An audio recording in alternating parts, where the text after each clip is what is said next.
On today's show, Tamara Ellison talks power moves for stay-at-home moms. Vanessa Spiva talks from renting to real estate, tips for first-time homebuyers. Misty Powell talks sitting healthy, fitness tips for busy professionals. And Metoyer talks bouncing back quickly from a breakup.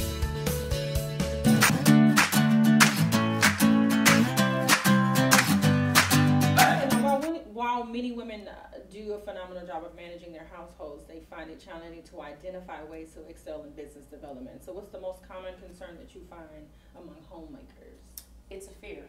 It's a fear of I'm not good enough, I don't have the talent, Tamara, you don't understand, I have all these kids. And you're like, I do understand. Yes, because I'm a mommy of 4, right. right? So it's like you can do it, you just need someone to undergird you and show you that support.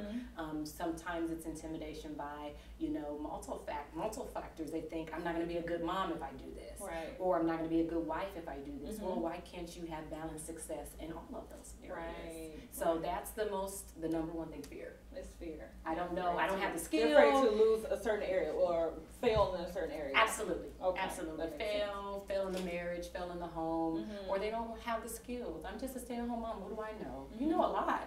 Right. You know a lot. Right. And you are a CEO of your world. So absolutely. Okay. Let's give some inspiration. What are a few ideas for career moves that allows moms to keep a flexible schedule in order to maintain their households? That's a common question. So that's an awesome question. What it is there's so many avenues now with Pinterest, Etsy, social media.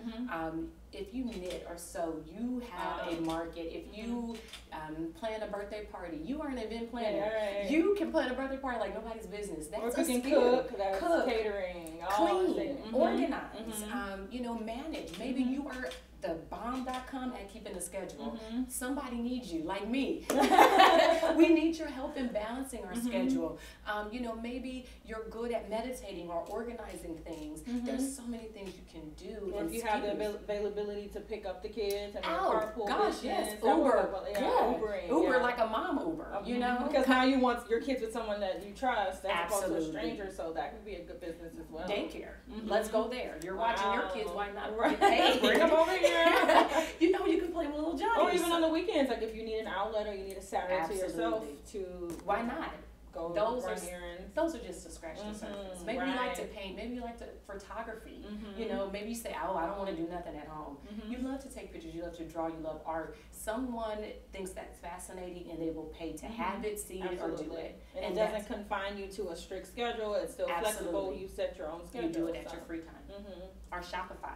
E-commerce is huge. Oh, Let's say you're a fashionista. Right now, I've set my daughter up with her own Shopify account. So when she goes to college, no money from mom. You have a business. Oh, wow. It's step-by-step simple. Okay. They purchase all the inventory for you. They'll have it. I'm giving them a little plug. But it's good. That's a business that you can have that doesn't require inventory, doesn't require you to be somewhere, and you can manage it from your phone. And that also will be great for moms that stay at home and take care of their families. So that they can focus on that. There's that flexibility, allows you to still provide for your family. Absolutely. You set your own schedule. Still can be soccer mom. Still can be soccer mom. And wow, those are great ones. Now let's talk strategy and eliminating fear for stay-at-home moms. What are a few first steps in the process? One, believing in yourself. Love it. You have to believe in yourself. I am a woman of words of affirmation. I look in the mirror still myself and say, you got this, you can do this. It's not too hard. You wake up in the morning, you're a champion. Yes. That is crucial because sometimes you can be locked into that role as a mom and you don't see yourself as anything else but that. And then that self-doubt trickles in. Absolutely. Fear. Again, I can't do this. I can't juggle both. Who's going to listen to me? Who's going to want to buy this? Right. I like it, but who's going to like my cupcakes? Well, your cupcakes are phenomenal. Right. And you have 10,000 people telling you that. So step out and make that move. Right. So it's the fear, the self-doubt. We are our worst critics. And if we can, unfortunately, but there's help. I'm here to push you. I'm here to say, no, I don't see what you see. I need you to change your perspective. Right. And And that's the number one thing, and that's the most challenging thing. I love your business model. Oh, thank you. I love your business model because I feel like it's such an untapped area. I mean, there's nothing in the yellow pages where you can just go, I need help for self-care. Like, where do you go for that? Start? Where do you start with? And where if, you know, you can't go to your girlfriends necessarily, especially if they need self-care. Yes. If all 5 of your girlfriends need self-care, then who's going to really help you? And I love that you're experienced. You walk this life, you know, you're married, you have the children, you have the business. So it's like you are that piece of inspiration that shows, like, I've done it. I'm on the other side pulling you in. So come on. And I'll help you. I've been there, Yes. done that, and I can help you, as opposed to a friend who's like, let's just try it together, girl. Right. Well, birds of a feather usually flock together. So if you have that comfort zone, because usually that's what it is, I'm comfortable here. And like, girl, no, stay with me. Don't try to get out of this boat. Right. You know, it's us together. Yes. Well, no, you Yes. know, you can make those power moves, and they don't have to be where you put your whole family out there. You can make these power moves, strategic planning, you know, without you sacrificing marriage and family time, which is very important to me. Very important to you and women at large. Absolutely. So that's awesome. What's the best way to identify what you're good at and how it can make money for you, though? I know we talked about, like, okay, I'm good at making cupcakes, you know, and then stepping out of that fear of, well, other people find my cupcakes really good. You know, how do you identify, like, you know, I guess, like, if, like, maybe you're good at making the cupcakes, but you may not be good at the accounting part of it. Or, you know, I'm good at making 24 cupcakes. I've never made 130 cupcakes. Right. You know, how do you, you know, transition yourself in that instance from A to B, you know? And that is where I strongly recommend business coach. Yes. That's why we added that component to Tamara, Ellison Co. Because you don't know where to start. Right. Now you've overcome the fear and you're saying, okay, I'm ready to do it, but where do I start? There's so many different softwares, apps that make things easy. Right. I mean, it takes the thinking and thought process out of accounting. Right. And we think, you know, we have to have all this money and we have to pay some accountant sitting in the office. And you don't. And you don't. QuickBooks, FreshBooks, there's so much out there. Payroll even, and there's steps and there's processes. So you won't go from 24 cupcakes to 100 cupcakes by tomorrow, but there's definitely processes that we can help you to get and what you need to do. And now let's prepare for bulk. And have you thought about manufacturing it, and you're not even making the cupcakes yourself, but your recipe, and you're outsourcing that. So there's so many avenues. So I would definitely recommend our business coaching component that helps you turn your passion into profit. Yes.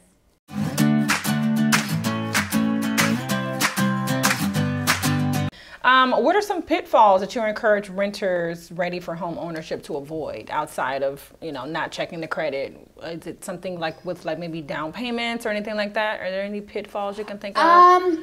You know, I would say just take some time to understand what you want, because you don't want to go buy a home because you didn't take the time to think about what you want and need for the long term. So that's the start. Start with a piece of paper and what you want. Right, because a lot of people, I would say when people get cold feet, it's because they're starting to second guess what they wanted in the first place. Oh, I see. Or maybe there was someone a part of the process that's no longer around. I don't know. It could shift in many different ways, but I would just say keep sight of what you want, because that will keep you from making a bad purchase. That will prevent you from overpaying for a home. Because if you don't have to have a pool, then you're not going to go overpay for a home that has a pool just because you like other things in the house.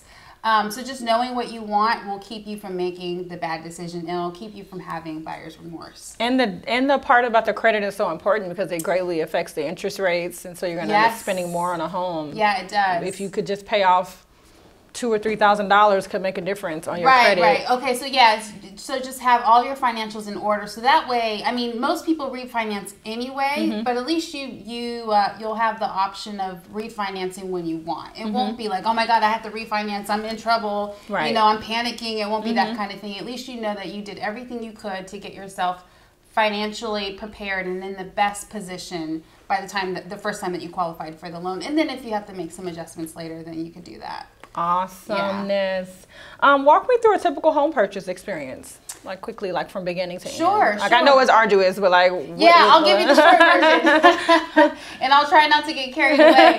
But yeah, first thing is checking your financials on your own, and then getting set up with a great lender. And then that could be, people think it's simple, but it really depends on what kind of work you're in. So if you're, you know, on salary and you get W-2s, then it may not be that difficult. But if you're like in the entertainment industry, like my uncle, you know, he's in the movie business, so he only works 6 months out of the year.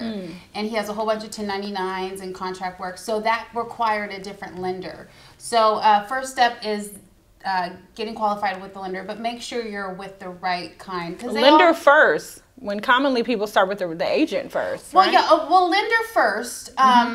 And you could start with your bank, or you could start with, well, they kind of go hand in hand, actually, because most realtors will know which lender is best for the person. Oh, I see. Yeah. I mean, well, some people do it. You could do it either way, but do them close within time, I would say. So a lot of people ask me, you know, am I with the right lender? And, you know, that kind of thing. And sometimes I'll say, well, actually, go, if you're a part of a credit union, check with your credit union, because most of the time you'll get a better rate. Or they'll take care of you differently, or lower interest rate, or they'll have some kind of special program. So if you have a realtor already, and if it's not me, it should be. It should be her. But check with your realtor, see if they have any suggestions, because chances are they work day in and day out with a lot of lenders. Not just one or two, but they've probably worked with a whole bunch. So they know which ones are good and which ones have creative financing, and which ones have like standard cookie cutter programs. So after the lender and the realtor, whichever way you decide to do that, you'll start looking for homes. And that's the fun part, house hunting. And again, as long as you know what you want. House hunting is the fun part. It is, but you got to do your homework. You got to sit down with your spouse and your family and know what you want, and then you can go house hunting. And once you know what you want, it's really an easy process, and it should be easy and fun, not stressful. And I thought I wanted this, but I don't. So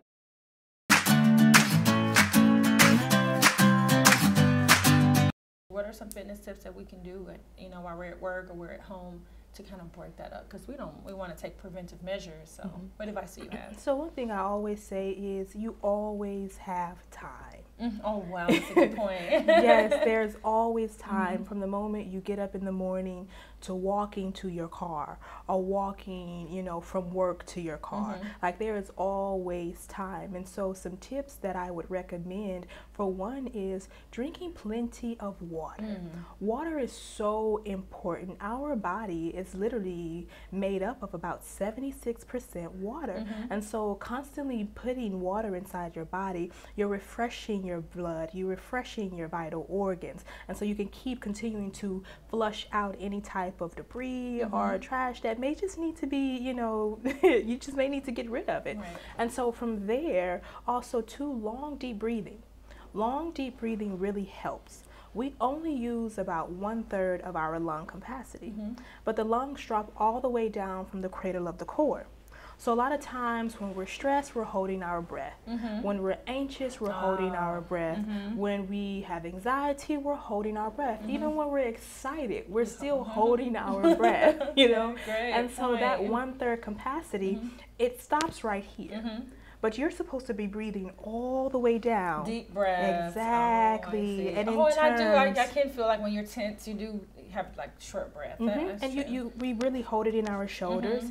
And with sitting down so much, what happens is we create a lot of tension in our shoulders, and that tension shoots all the way down to the lower back, then moves down to the legs. In terms, that's where the blood clots come in, and even so, your sciatic begins to flare up, and I'll get to that a little bit later as well.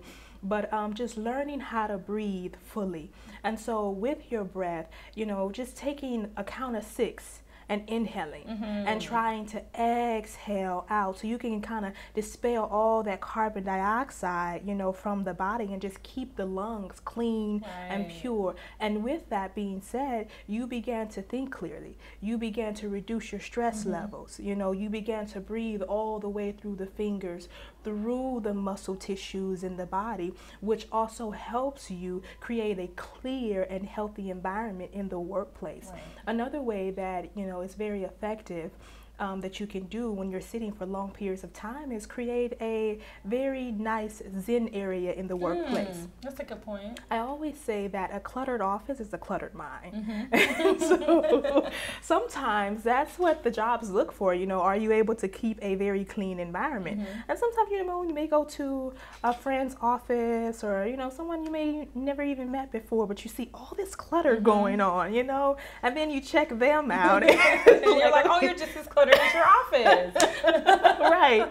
And so, you know, just keeping a clean desk. You know, I see you have the beautiful candle here Yes. and also water. Beautiful setup. This is a prime example of how one should keep their desk. Very clean and clear. You know, maybe incorporate some nice fragrances or essential oils. You want to try to stay away from like the commercial fragrances. You may not know exactly what type of chemicals they're putting in it, but 100% organic essential oils really help create a very zen-like environment and just keep the stress levels low while you're working. Wow, that's a great tip.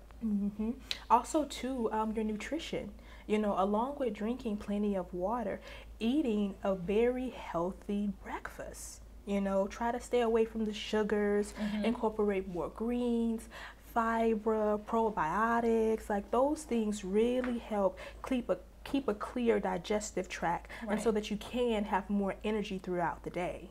Wow, that's wise. So we drink more water, you know, make better choices. I mean, for lunch, it's fast food central in a lot of areas. So, you know, making better choices for what you have for lunch, whether it be a salad or certain snacks at your desk. I totally agree with you. More nuts, you know, walnuts are really good, peanuts are really good. Like I say, probiotics are really good. Another thing is broccoli, carrots, you know, those things, they really give you a lot of energy. Grapefruits also help burn a lot of fat, but they give you a lot of energy as well. Apples really clear out the digestive tract. You know, you may have to go to the bathroom more when you're drinking water and eating fruit, but you know, look at it the positive way, like you're keeping your body healthy and performing at its high optimum rate. That's a great positive. You want that, you know. So we, in terms of what's necessary for not sitting for too long, and like you said, you always have time, you know, make the time, even if you're parking further than you normally would and walking, you know, taking a walk as a break during the day as opposed to, you know, sitting in the lunchroom again for 15 minutes or 30 minutes or 45 minutes, taking a daily walk would be, you know, you would agree would be something that would make a difference. And studies have proven that walking at least 15 to an hour a day will expand your life, also will help keep you burning fat. And if done for 30 days or more, your body is in a reactive state to where it's always burning fat. It's always, and so it's like you've once already you started, your body just continues. Yes, wow. Yes, indeed. So that's really good. But just walking. Sometimes people say, "Oh, I have to go work out and do it." You don't even have to do all that. Just walking. No gym memberships. Just walk. Just walk. You know, or just create some movement within your desk area, and then also too incorporating the long, deep breathing. That's a great point. So are there any small, you know, I mean, if you're in a workspace, you're in your car, or you're on the couch, obviously you're home, maybe you have more space, but are there any exercises that you can suggest for someone to do when they're feeling like they're too busy to work out? Yes, like I was saying before, a lot of times we have issues with our lower back, tense in our neck when we're sitting for long periods of time. And there's one issue too that I see a lot of my clients have, and it's the sciatica. And they don't know that it's called sciatica, you know, and it's a tension that starts in the lower back. Right. It shoots all the way down to the knee, even goes all the way down to the big toe, and it's like this fiery flame nerve that they just cannot get to, you know, calm down. And like, okay, oh my God, like this is a sharp pain. I don't know what it is. Back all the way to the knee. And they don't know how to get to it. Even it goes all the way down to the tip of the toe. And so it's on the right and left side. A lot of times we get it on our right side because we're doing so much with our right side, and most of us are right-handed, so that nerve is always active. But certain things that you can do at your desk is simply crossing the foot over and bending down. Oh, wow. And so what you're doing is you're relieving certain emotional pockets that may be stored in the body. And then by long, deep breathing, you're relieving those areas. Nice, simple, you can stay in your seat while doing it. And then also too, be mindful of what you do on one side, you do on the other side. And such a simple move, but it has such a, such big great effect. impact on the body. And just roll down and just take that moment. Sometimes we have to take those small moments while at work. You know, it's that radical self-care by any means necessary. From there, a little twisting. Working at the abdominals. And releasing. You're still releasing even in doing that. Yes. Working on the core. Just contracting the core. And this is 5 minutes. That's it. 5 minutes will make the world of a difference. 5 minutes at your desk in a day that you feel like you don't have time. And fingers, oh my God, your hands, you know, some of us type for long periods of time. So it's really good if we take those extra 5 minutes out of our workday. Yes, and just spread, stretch the hands out, you know, rotate the wrists around. Yes. Yes, I can hear my push them wrists back. Popping. Yeah. Oh, that feels good.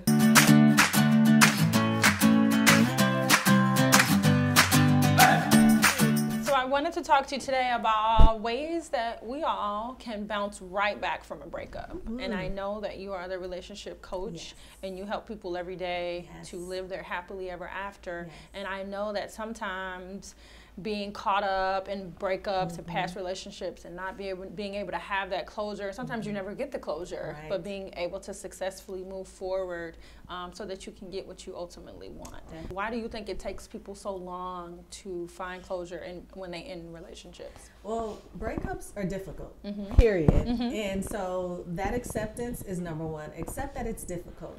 So go through the process. So it's difficult because there's so many complicated range of emotions that's going on. You have sadness, you have self-doubt, you also have anger as well. And so there's 3 major influence on why it takes so long. So number 1 is basically what you tell yourself about the breakup. And number 2 That's a good point. Yeah, it's what you tell yourself about your future after the breakup. And number 3 is what you tell yourself about yourself when it comes to the breakup. Because some people are hopeful, so they don't actually see it as a breakup. They're hoping for just a break. Right. And so they linger on to it. And also, they worry about image. You know, the who, what, where, and when. What do I tell people? What are the family ties? Family ties are huge as well. You know, I'm close to his mother, I'm close to his sister, or I'm close to her father. And, you know, the image that they have, you know. Because you, in a sense, have to break up with everybody, and that's hard. And it's extremely hard. So those are some of the reasons why it takes so long for people to get over breakups. Wow, those are excellent points. Now, love is universal. Do you find a difference in how men and women deal with breakups? Oh, definitely. Because I know women we're much more emotional, you know, but I mean, for a man who's been in a committed relationship for years, I can't imagine, you know, he's shooting hoops the next day. So how do you see and perceive relationships to be handled differently? Well, women take the constructive strategy when it comes to breakup. And so with that, it's the tendency to preserve the relationship. So because we're so emotional, we don't really want to, I hate you, or you hate me, I don't want that. So they try to take more constructive strategies, where men, they take destructive strategies in order to maintain their self-esteem. So men, they repress their feelings, actually, and actually they do. You will see them going hooping the next day. You will see them at the bars with their boys, and you will see them looking for other women, because they'll do whatever it takes to disconnect from those feelings. Definitely. But even when they are on the path to see those other women, they won't get attached. They won't get close. It's just a filler to hide the pain and the loss. But for women, we will sit in it. We will soak in it. We will have girls' night, listen to all of the albums, eat the ice cream, and we will cry and soak in it. So that is the difference. Wow. Wow. Big difference. Yes. Big difference. Big difference. Whether a man or a woman, what are your surefire tips to get over a breakup quickly? No problem. So number one, don't ask a million questions. Who, what, where, when, and why. Ask one question, and that's what can I learn from it. Number two is actually sit in it. It's okay to sit in it because that helps you grow. It definitely helps you grow. And also, don't worry about what other people think about the relationship because it was only you two in the relationship. So actually just know what you get out of it and sit with that as well. And number three, cut off the shared interests. Cut off the things that you guys did together. So if you had a ritual or a hobby every Taco Tuesday here, don't go there no more. Oh, I see. Don't even go to the restaurant. Don't even go to the restaurant. Don't do that. If you guys, had a favorite sports team and you did this, let it go. Cut it off and it'll be okay. And lastly, try to write or think about the things that happened in that relationship. What both of you guys did wrong, because don't self-blame and don't blame the other person. Think of what you did wrong. Think of what that other person did wrong. And also from there, think about what you'll never do again. And then that'll help you work through that breakup too. Wow, that's powerful. Yes. Very powerful. Now, I have some people out there who could use some help from you. Okay. You have time for a couple of questions? Of course I do. Okay, fun stuff here. Okay, I have Valerie G. She writes, Dear Chundria, after 3.5 years of marriage, my husband and I have completely lost our spark. We are the proud parents of an adorable 2-year-old baby girl. And as much as we enjoy raising her together, we seem to draw further apart the older she gets. We used to be so in love, and my husband couldn't keep his hands off me. Nowadays, we simply coexist as parents, and it feels more like having a roommate. I miss how we used to be, but I just can't find the words to tell him. Please help. So think about the things that you guys did before the daughter came into place. You have to go back and get a babysitter or take advantage of those times where she's asleep or if she's on a play date or anything like that. But you have to have that conversation because what happened is you don't understand where the root of the disconnect came from. And maybe you guys are putting too much focus on the child, which is wonderful. We love the child, but you have to put each other's first. So it starts with trying. Yes, definitely try to see where the disconnect came from in the beginning because he hasn't said anything and maybe he feels the same way. If you feel that way, he might feel the same way too. So you have to come down to the bottom of it. Okay, awesome. And then the second question comes from Kevin T. He says, Dear Chundria, I need help. I recently met an amazing woman at a friend's birthday dinner. She's 35, and as a man approaching 30, I'm definitely hoping to settle down sooner than later. However, I'm feeling a little pressure from the young lady, and we've only been out on 4 dates. On our second date, she asked me my intentions and graciously informed me that she was ready for marriage and motherhood. Can you say too soon? So I asked my friend about her and learned that she recently ended a long-term relationship. My male friends tell me to run, but what do you say?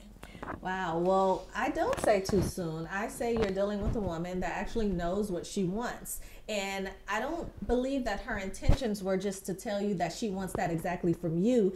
She's just letting you know what she wants immediately so that you guys don't waste each other's time. Right.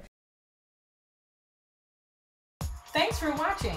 Visit us online at chundriashow.com. See more interview clips, be a special guest, and find out how you can get tickets to a live show.